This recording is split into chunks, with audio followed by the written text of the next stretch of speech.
Hi, this is Kalango. And I'm Laura, and this is Mosh Pit Banter. We're here with the awesome Dylan and Mikey from Pain in Vain. Hi guys, how are you? How's it going? How are you getting on? Thanks for having us. No bothers at all. We saw you a couple of days ago at Siege in Limerick, bumped into you. And I'm really sorry, actually, because I walked past you because I wasn't wearing my glasses at that moment in time. And he was like, did you not just see Mikey? And I was like, I did see Mikey. Just 2 seconds behind. So I do apologise for walking past you. So thanks for turning up. Oh, that's all good. I'm happy to be here, totally. Good. Whew. Not awkward. Totally could have been awkward. We are very interested in talking to Pain in Vain because we've looked at the evolution of your music kind of all the way back, and this is where he's like super good at talking about like different types of music. But because I'm useless at the grouping, so can you ask them that question that I'm useless at? Yeah, I'm super good on winging, so let's just pretend.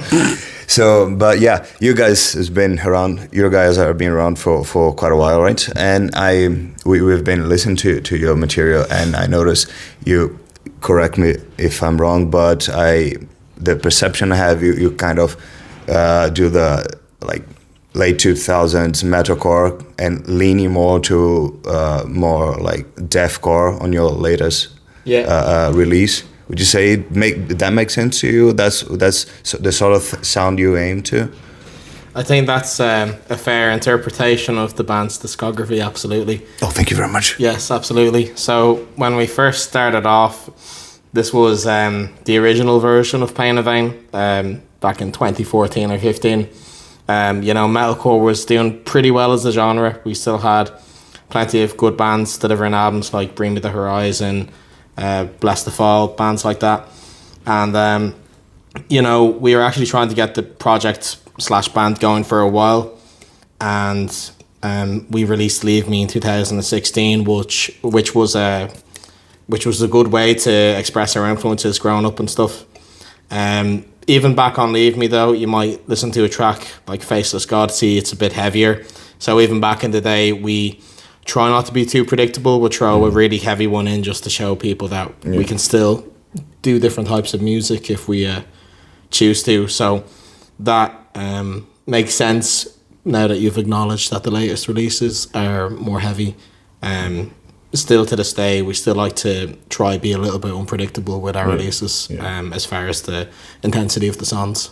Yeah, but I think it's very good. It's kind of nostalgic for some people because, for example, you mentioned Bless the Fall. It was funny because when I was listening to you guys, and the Bless the Fall came to my mind, and it probably has been like 15 years I don't listen to them. Yeah. I went back there and I began to listen. It was very, very good. So you actually do a very, very good job on like evoking that kind of vibe, like late 2000 metalcore vibe. It's very, very good. And also your vocal technique is very good. And I would like you to explain. And I know you began as a guitar player and backing vocal, then you went to lead singer. Yeah. So tell us that story. Tell us about your technique, your vocal technique as well. Well, I'm actually impressed that you were aware that I actually started off as a backing vocalist and guitar. That was a long time ago. That was actually in my first band called Fearless Falling. So that was even before Pain in Vain started. We definitely don't like stalk people. So, sorry, could you repeat the question again? I got a bit sidetracked. No, yeah, it's talk to us and explain to us how was that transition from like playing guitar and doing the back vocal to be the front man of the band. And mainly I want you to focus on your technique. How do you learn?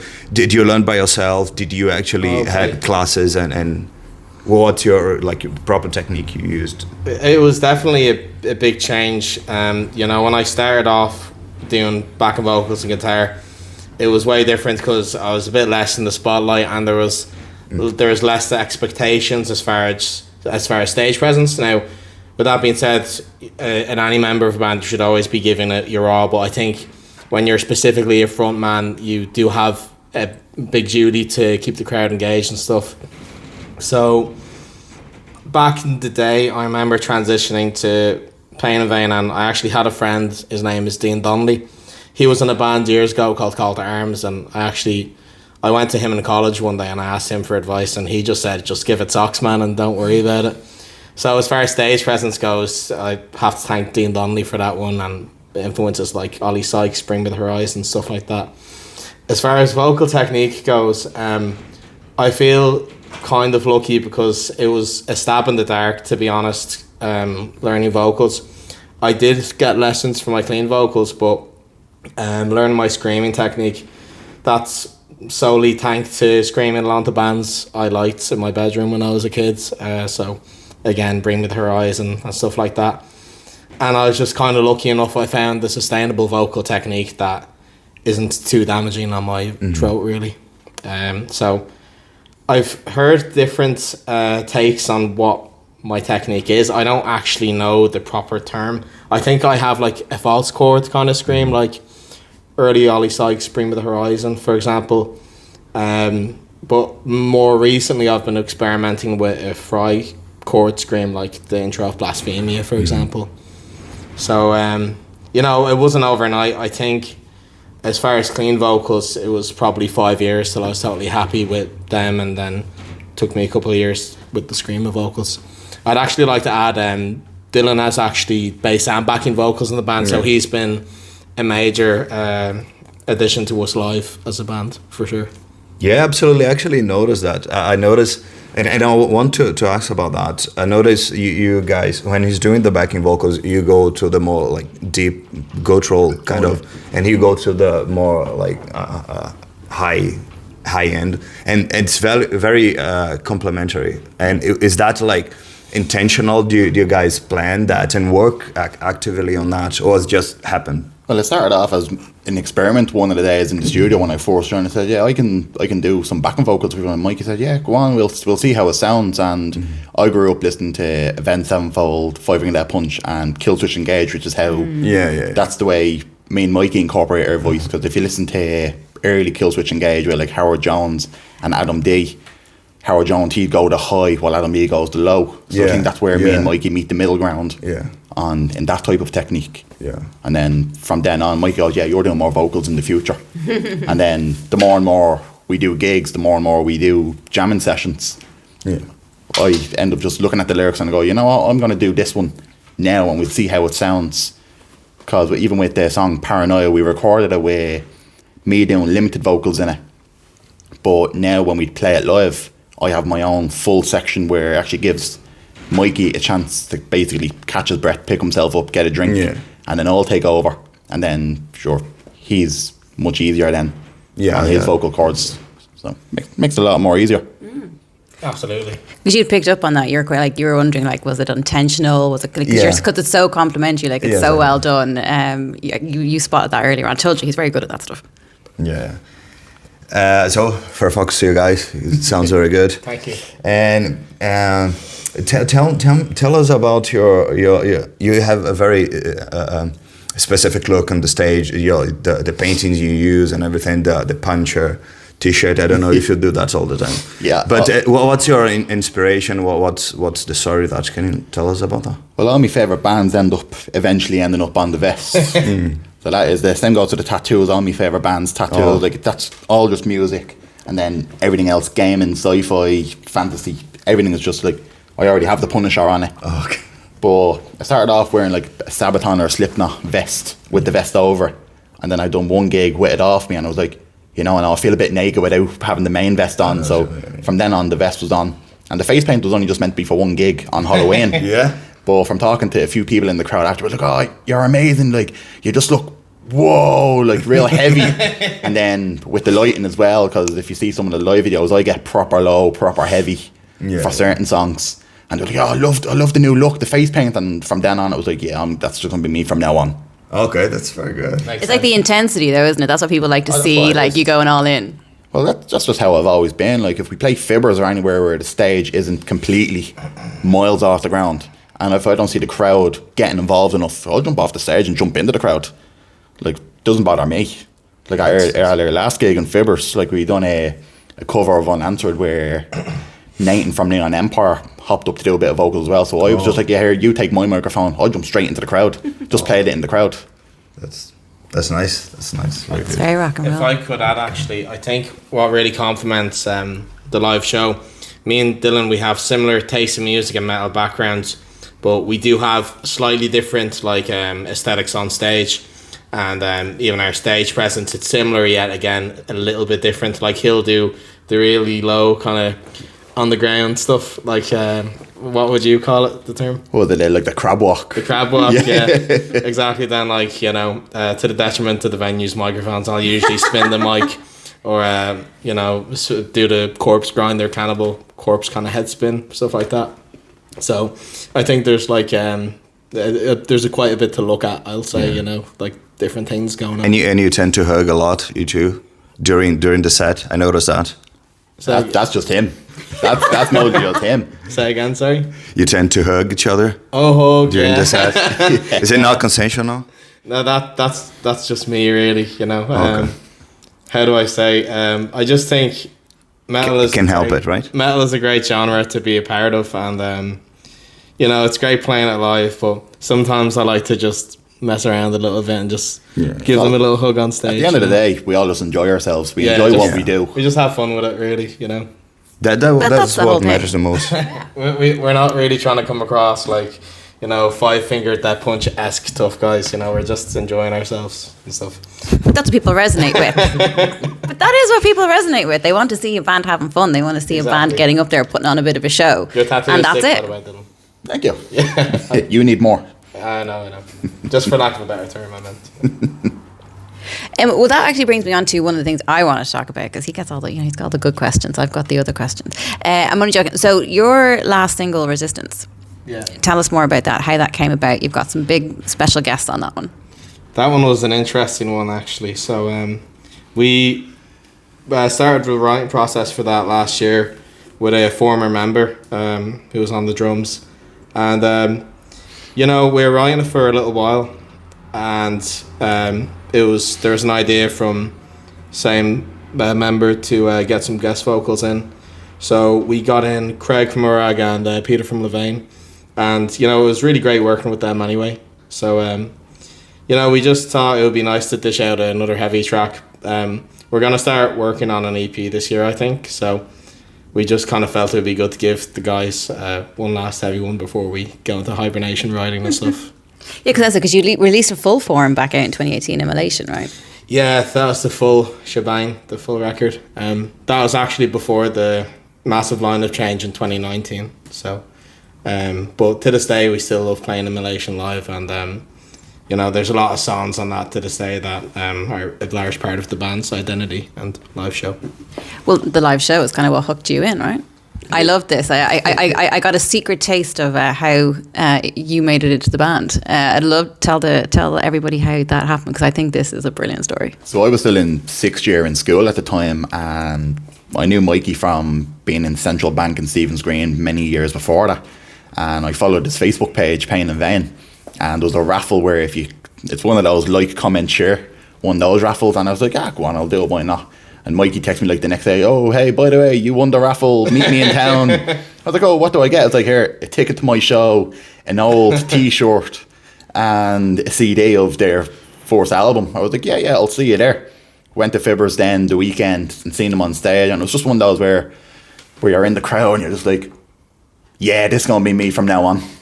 Really? Yeah. That was back in the days where it was before I was working in an office and stuff on the daytime. So I'd meet up and sell people tickets in person and stuff, and give them t-shirts and stuff like that in person. The Spire was a hot spot for these negotiations, really. Yeah. Look, it is. That's I love the fact that you turned up and were like, I see myself on the stage. I'm in that band, and you made it happen. That's a massive, huge amount of respect for that. Because how many people have gone to these gigs, not looking at anyone at all in particular, and have been like, I'm going to join that band. I want to be in that band, and you made it happen. That's fucking cool. That's just how it was. Like, I think it was 2 years after that, me and Mikey just met up one day and said, here, do you want to just fuck about really and just jam together? And we got our guitarist now, Mark, and he was there, and the drummer for Unmaker. And and we all just got together. They all went to college together and said, right, let's fuck about and see what happens. And turned out that ended up becoming infectious. And then that went on for a while before it just slowly just faded away. We don't talk about that anymore. I think the pandemic was kind of square one for a lot of people getting back into it, really. Yeah. So, it made sense to keep Pain in Vain going anyway, because it was, it's the bands that I pushed the most for in the last decade, and probably invested the most into in a lot of ways, So it made sense to include people that I trust, like Dylan, to be a part of that, and Mark, of course, But clearly you can see it on the stage. That's the point, and that's what that's what you're here to do, right? Is to have everyone and get involved in that experience. And I love that, because I'm, not a musician, so I can't appreciate so many parts. Like, this is when I joke about him being like really into music and really understanding that, because I'm not a musician and I'm the one in the crowd going, that's so cool, I'm having a great time, but I'll never be the one on the stage. So I love the fact that you just made that happen. I think that's awesome. I love what I do. Well, that's all it is. It's about the love of it. Like, it's not like, I'll do it, but you don't half-arse it. Use your whole ass. Yeah. May as well. You only have one. Exactly. Ditto. Well, that's going to be I was going to answer one of those questions, and I feel like I'm on the right theme, so I'm going to steal your question. Go. A little bit about what motivates you? Why are you guys still, putting one foot in front of the other, putting on another show? Because it's not easy. Like, it's not easy in Dublin. That's a big reason why we're trying to talk to so many bands, is because we the scene in Ireland is fucking awesome, and we feel like the scene should be bigger than it is, and we want to talk to more and more people and showcase great talent, and that's what we're here for. So asking you guys, knowing and appreciating it's not an easy life you're choosing, what motivates you guys to keep going? If you enjoy it, keep doing it. Don't let it hold you back. If you're not the same as every other person, like, I listen to such and such, I don't know how you can listen to that. Well, if you listen to any sort of metal or any music in general and you enjoy it, just stick to it. Don't let people decide your own path in life. Yeah. You just do it yourself. Yeah. If I could chime in, for me, with this band anyway, I've just poured everything into these songs. I've poured my time, love, my finances and my lyrics and what I want to sing about into the last discography and the records. And as far as I'm concerned, I'm going to do it until I can't sing anymore. So that's my attitude with music. I know it's a very hard industry to be in, but it is what I have a great passion for. So that's my feelings about it. So it's passion and actually putting one foot in front of the passion other. Project, really. And staying happy, right? It's finding a way to kind of, be in a happy and supportive environment. And I know that sounds very wanky, but it's also kind of true. Sure, not even that. If you say you're having just a long, hard week in work, or it's just not been one of those weeks, and you're up on stage, it's just a full-on just de-stress from everything. Now, I'm saying that you listen to and you see us on stage and we're going absolutely 90 and screaming into the crowd and look like you're ever getting ready to stab someone. And then after you go, you're doing amazing. You're just, oh yeah, thanks. Yeah, that's the whole thing. Is that we were at Venom last night. Remember, there was that guy. It was his first metal gig he'd ever been to, and he kind of kept pulling his friends back. We were like, because his friends were kind of pretty much going wild, like in the pit, and they were banging into everyone. And he was like, "Stop! Like, why are you doing this?" He literally did not understand what was happening at all. And I was checking him. He's like, "I just checked in. He's never been to a metal gig before. He had no idea what he walked into, walked into Venom." That's always when someone has never been to a metal show before and they've never seen a mosh pit in their life. There's so much room for misinterpretation of what's going on. Like, some venues in Dublin, there'd be guys who've never seen a mosh pit in their life and they'll think someone's trying to fight with them and stuff like this. Yeah, they're getting aggro. It's like, what are you doing? And you're like, no, this is calm down, do you know what I mean? Just dancing. Yeah, we're just dancing. Mosh pit etiquette is a big one too. Well, we have a question about mosh pit etiquette later on, so we're going to save that one to the end. Yeah. Haven't told them about that one. Yeah, I think you should do it now. Now? Yeah. Okay. This is mosh pit survival. Okay, you have 3 items that is in your gig bag. Oh my god. This is a fight to the death. Choose which item from your gig bag you were bringing to that mosh pit and tell us why. Remember, you were been parachuted in, and this is a fight for survival. Full on. Friendly fight for survival. Friendly fight for No, I'm absolutely joking. Wouldn't bring a chainsaw, no. No Fred Thurston. There's no judgment. You can bring whatever you want. I'll bring whatever you want. Ooh. This is about your survival. But it has to be on your gig bag, no? Well, it has to be in your gig It bag. has to be in a gig bag. Yeah. Oh my god. No, I mean, do you bring a chainsaw in your gig bag? Well, sometimes I need it, right? well, yeah. I mean, we've had other answers where, you know, it's been things like a giant pick to like stab people in the eye. And we're like, that's a little out there. There has been other people thinking I brought paper with my lyrics to like calm people down and make them feel like, you know, we're going to find peace. And I don't hang know. people with a bass string, that's There is also that a bit idea. off limits, no? This is about survival. Well, for me anyway, I always bring Hall Suitors to gigs. I use them. I don't want to say suck. I consume them anyway because they help my vocal cords. That's very practical. I mean, please could, sing well on the stage, please. I told you, I'm in there. I want to hear I could that. shoot them in the eyeballs with the lozenges, I guess. Slingshot. Also, like, what's another good one? You could get the set list pages and shove it in their mouth so they can't bite you. That's another good one. There you go. And you could get a hairbrush and fuck it at their head. The hairbrushes are hardcore. That will actually knock people out. If you wanted, and it was life or that, you could try hit them in the temple and see what happens. But I wouldn't promote it. Well, this is not like a real life situation. This is a survival one. So these feel like, these are you're all probably things I getting actually out. would have in my bag. That's the question. Yeah. For me, energy drink to keep me hydrated. Me bass guitar because, well, I'm a bassist, so it's the biggest of all the guitars, the heaviest. Fair. So there's a heavy weapon and it's good distance. And then, sure enough, I have a 25-foot guitar cord in my bag as well. Which you need to get out with the bass, or you could use it if you needed You to. could use the bass cable to, do something. Well, true. I could Not choke them out. No, of course not. I could just hog tie you, and because it's still a bit lengther, I'd just swing you over my head. It's a whole new style of mosh pitting right now. We've just come up there with, get your hairbrush, get your thing. Is that not what Just mosh to be pit's clear, about? not encouraging anything. We're not encouraging it. It's a survival, and It's like hypothetical scenario. It's a hypothetical scenario, Post-apocalyptic. trying to understand who, remember, as I started out with, I am not on the stage. Okay, I'm in the pit. I need someone to rescue me. So I'm trying to figure out who I'm hanging out with when shit goes down. So I know a few people. Well, simply put, in the mosh pit, someone falls down. You get them back up. Yeah. That's the If they're real. okay, if they need water, get them water. Put them to Exactly. the side, give them a Energy breather. drink. He's got the lozenges. Yeah. You guys are pretty handy with this stuff. I might live. I might survive hanging on the back of your coattails. Awesome. I stole your question. No, all good. Let's talk about songwriting. How do you guys do that? What's your process? My process is, if you go into my Spotify, I listen to absolutely everything, and that's not even joking. Like, anyone that goes into my Spotify, like, it's gone from 1950s Fallout, like, the video game Fallout. Yeah, Like, it's gone from Dean Martin all the way up straight to, like, I'm on a March Star to Avail. Yeah. Like, my Spotify is all over the place. But I end up listening to random songs on Spotify, and then you just listen to it and you hear like a few chords and you're like, it just clicks in the head, and you're like, right, I'm gonna take that, fuck about with a little bit, and then I'll bring it to the guys and see, here, I have an idea, give it a listen, see what we go from there. Lyrics wise, half the time we leave it up to Mikey, and then Mikey will go, how does this look? And then I'll go, right, that gets my brain going. I go, right, we can incorporate this now, and then throw it into a blender and see what it makes.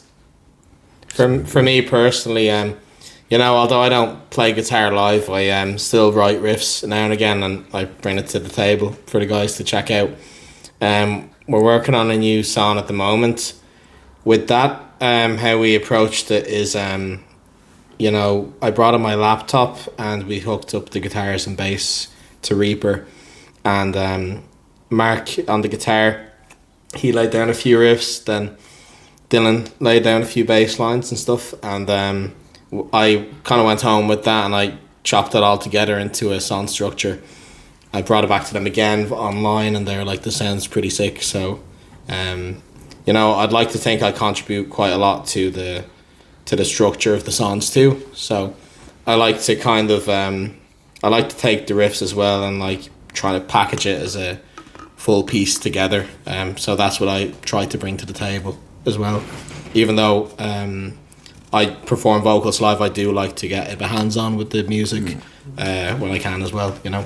So it's a group effort. I mean, because sometimes in bands you'll find there'll be very defined roles. There'll be a bit more of a blender situation, like you've just explained, or I do X, and then I need that first sheet to be able to get my mind going, or someone's like, no, that's the way it is, and that's the music, So it's great to listen to how other people kind of create. Yeah, songs. absolutely. Yeah. Sorry, go on. No. I was just going to say, because you guys recorded a music video earlier on this year for Blasphemia. Tell me more about that. How did that kind of come? Like, where does the concept for your kind of a music video come from? Is it something that you guys kind of spend a huge amount of time on, or once the song is done, you're like, no, it's just wrapped up and the video is just a bit of fun, or you're like, no, we want to express certain things through the video? Well, with Blasphemia, the original plan, it's up on YouTube as well, but we were just planning to get a pro shot live video of the entire set. And during the production stages of that with Outrage Entertainment down in Wexford, I kind of had a light bulb moment. I was like, we could turn this into a music video as well. So I obtained the video files and stuff, and I chopped it together and sent it back to the guys. And during the production of that video, Blaspheme is a very dark and heavy song. It probably one of our heaviest songs, I'll say. So I stuck with the kind of dark red and winey black colour scheme for that one. It just made sense. And as far as the video itself, there's no real concept to it. I just thought I'll just keep it simple and keep it of the guys jamming out live. I wouldn't say no to a concept video idea in future though. I'd love to do that. But really, the audience down in Wexford, they've always been really good to us, and they've always showed up to the shows. So it's also about them in a way as well, because it's a lot of crowd shots in there. So it's also our way of saying thank you to them for their support as well. Yeah. Which is awesome as a fan, right? Because you get to be kind of involved in the process, exactly, and you get to kind of feel like you're part of the. Because this is where I was asking you earlier on, like, what inspires you to do what you do? Because it is hard, and you don't have $10 trillion behind you to like put all these ideas together. And in a lot of those scenarios, they've got other people doing the creativity, they've got someone doing the costumes, and sometimes the band just turns up, right? In some scenarios, so it's very different when you're trying to kind of connect with people, connect with your music, connect with the band, when you're doing it in an unsigned way, which I think is phenomenal. And I won't lie, call me if anyone needs someone in the crowd. I'm available. I can mosh, just so you know, just in case.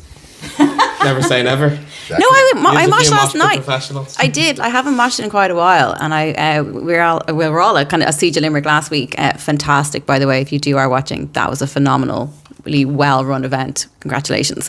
And I was watching some of the pits, and I was so jealous. Like, we were upstairs, and I was like, I really want to get in there, but I felt like my body might fall apart into 12,000 pieces. So last night I felt better because I did a little bit of mashing. I survived. I totally agree with you about the Siege of Limerick. They always do a fantastic job. Anytime I've played there with the guys, it's always been a brilliant time. And I'd also like to give a shout out to Bad Reputation in Limerick. They're doing a great job. I know them really well, and hopefully one day we can get down to Dead Cult Promotions in Cork. They're fantastic promoters as well.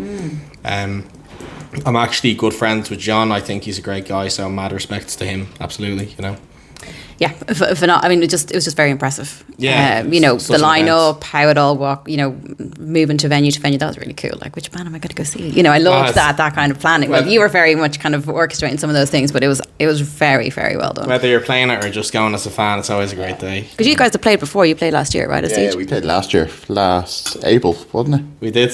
Yeah, it was April, and that was my first time not only going to stage but playing stage, and even just to build up the stage. We went down the night before and ended up staying then till the next day. Yeah. So, and even just the crowd alone was absolutely amazing. The sound, everything, obviously. Unreal. I had a couple of drinks down beforehand, so I was already loosened up before I even got up on stage. Yeah. A couple of minutes then before going up, I got me other half then. She does the Blackpink that I always wear up on stage. See, there's always someone behind you. There's always someone supporting you. Oh, there always is. That edition of Siege of Limerick, it was Dylan's debut with us as Pain and Vain at the Siege of Limerick.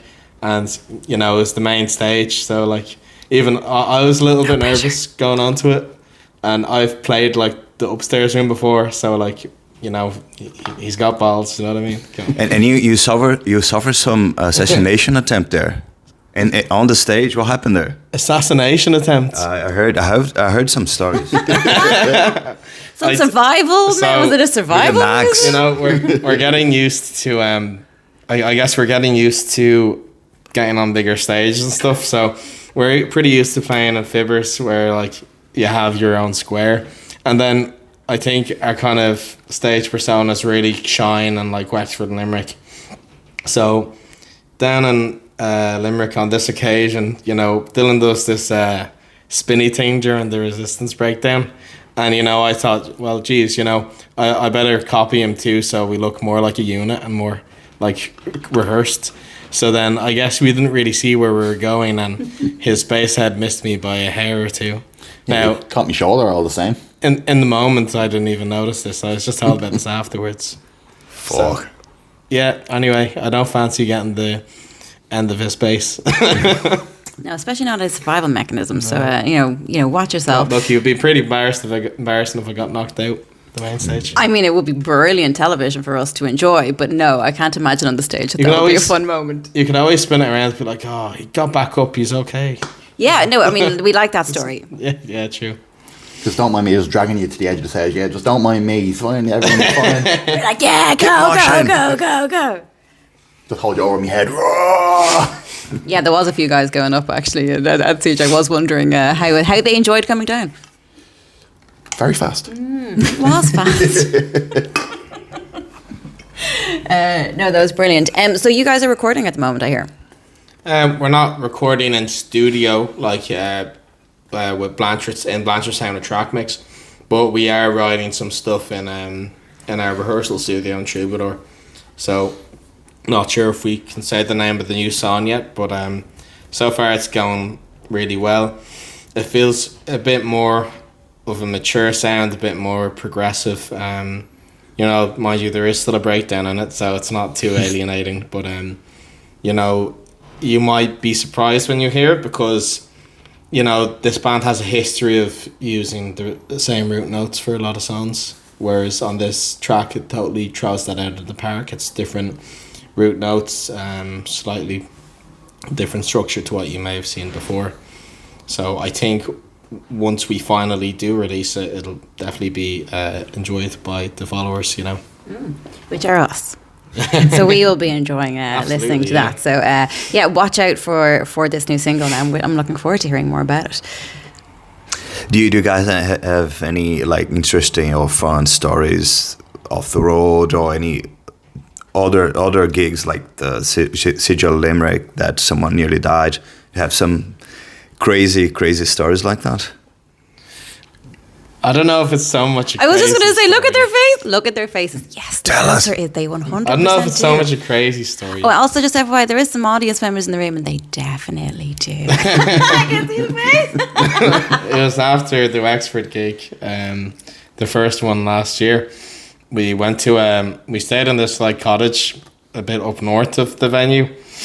So I was drinking Jack Daniels, and I don't know if anyone enjoys whiskey, but it can be a bit of a slippery slope, a little bit, when you're enjoying it. So basically, there was this kitchen table, and I spilled quite a considerate amount of Jack Daniels on it, and a little bit on the floor.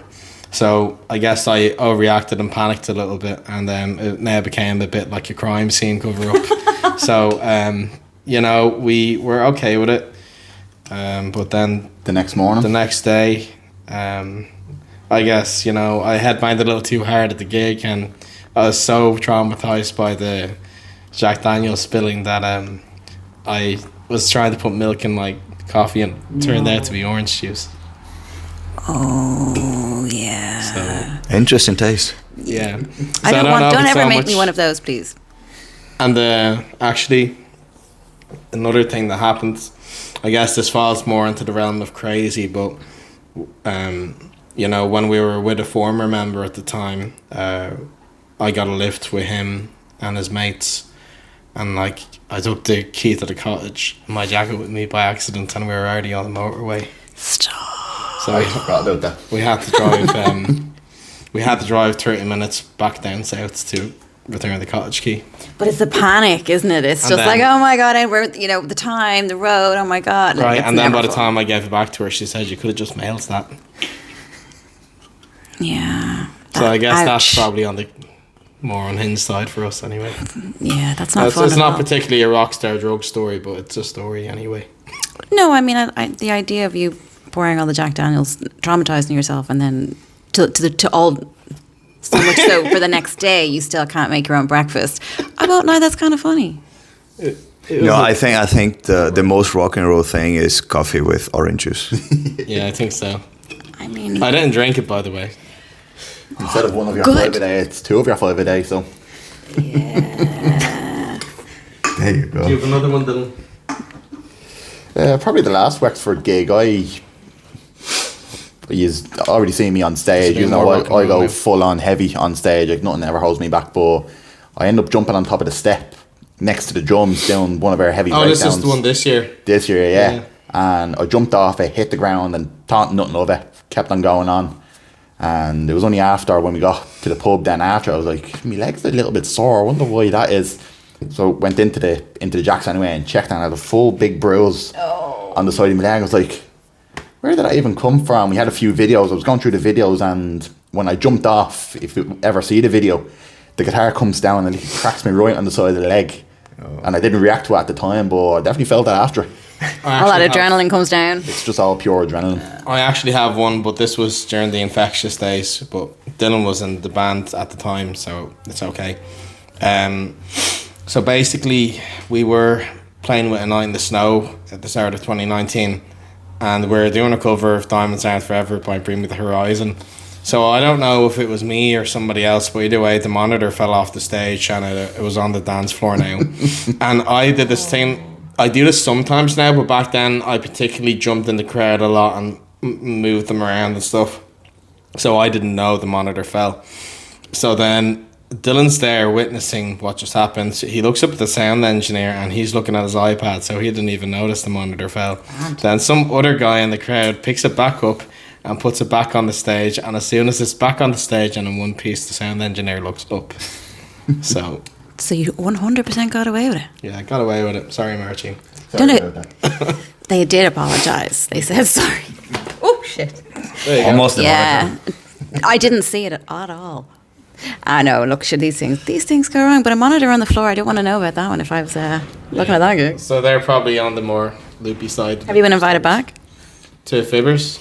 to the venue where this monitor was in the Oh middle? yeah, Fibbers. It's so, just you know. fibbers. I mean, all sorts of crazy things happen in Fibbers, so it's okay. Staple. It's a great place. Great. I've heard that. I've never took part in that, but heard great stories about fibbers. Yeah. Yeah, we were there last night. As was I. Fibbers is they have on their Instagram page. Fibbers is Dublin's favourite infamous rock bar. So there you go. Ah, it is infamous. Come on, Fibbers is an infamous In a place. good way. Yeah, it's like the old saying goes, what happens in fibbers stays online. I love Fibbers. Good thing I don't go online. I love Fibbers. Fibbers is cool. We all love Fibbers. And Fibbers has been very helpful as well. They've been showcasing some great stuff. So we love Fibbers as well. Tell us what's next for Pain and Vain. What's happening for the rest of the year? Well, it's more music stuff related, so hopefully to get recording now probably later on during the year, and more writing. As Mikey said earlier on, we're looking to get an EP going, so that'll probably be the next step for us. Absolutely, yeah. We're going to work on the EP. At the moment, we're auditioning people for drums at the moment. So once we have an official permanent drummer, we're going to finalise the EP and get that recorded. I can't disclose all of the shows on this year, but I can tell you that we're playing in Derry at the end of the year, which will be really cool because we haven't ever played there before, actually. So once we get a permanent drummer, we'll probably be looking to gig more in the summertime. Amazing. So that's the foreseeable plans at the moment, really. So, and Derry's a big place. Like I know, like it's very far north, but there's some brilliant bands up there. Like we've met a few of them. Like String Puppets are up there. Like it's just some really solid people bands. up in Derry. Like so, you'll definitely have fun. So yeah, absolutely. Be watching this scene. So tell people how they can find out more about Pain in Vain. I'm afraid this is the part where you got to tell them all your socials and your handles, and try not to misspell them. Well, simply put, all social media. Spotify, YouTube, Facebook, Instagram, we're on everything. Yeah, Instagram is / Pain in Vain official, as well as the Facebook. I think the TikTok is just Pain in Vain, and same with Spotify and the usual handles. So Yeah. Anywhere there. And by the way, there is merchandise you can get from merchstore.ie under the Pain in Vain section. So that's a distributor we have from Troubadour. So check that out if you're looking for merchandise. They've got hoodies, t-shirts, cups, stuff like that. You got cups. I think so. I did not see the cups. They definitely have a beer stein glass. I have one at home. That's very cool because we have their T-shirt and I've been really remiss. I was supposed to have it here, but it is literally over there. Well, I'm very into this cup, so I'll be checking out your merch. Awesome stuff, guys. Thank you. 1 second. Oh, no, wait. There's always someone here to bring it to the front. Ooh, look at the back. There you go. Turn it. Woo! Get yours.